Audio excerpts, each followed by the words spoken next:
Imagine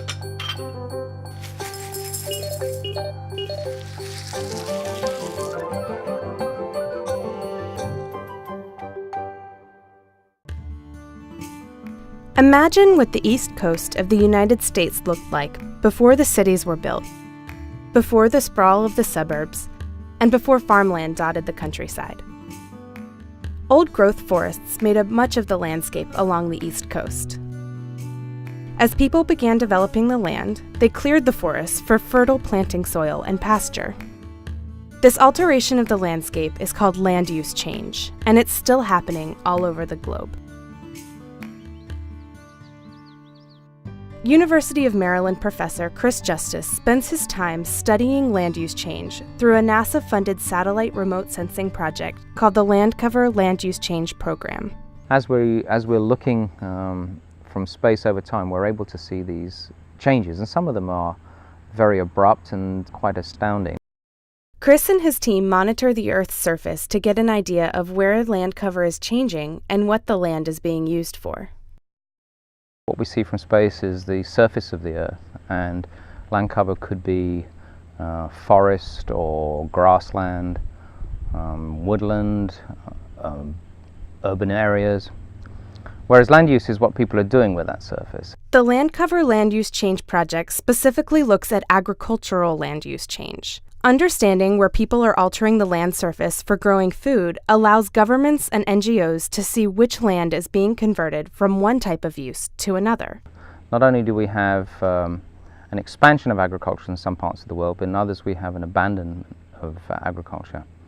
And this in turn has implications in terms of both carbon sequestration, but it also has impacts in terms of fire distribution. Whereas agricultural practices would clear and manage the fuel on active farmland, on abandoned land, that fuel is much less managed, leading to some of the disastrous fires we have seen in recent years all over the world. Urban development is not the only cause for land use change.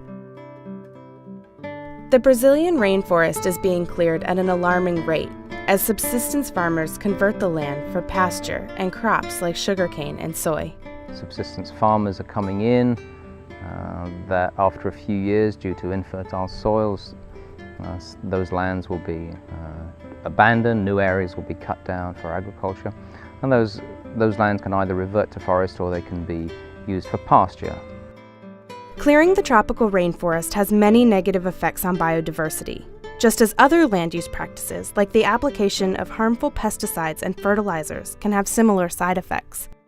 From the US, we've seen increasing dead zone at the mouth of the Mississippi, where you have conditions where fish can't live due to the excess fertilizer that's being put in upstream from agricultural production. The physical dimensions of land use change are only part of the story.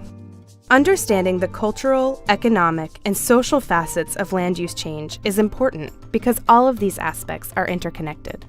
It takes social scientists and physical scientists working together in an integrated way to really understand not just the causes of land use change, but the impacts and consequences of land use change.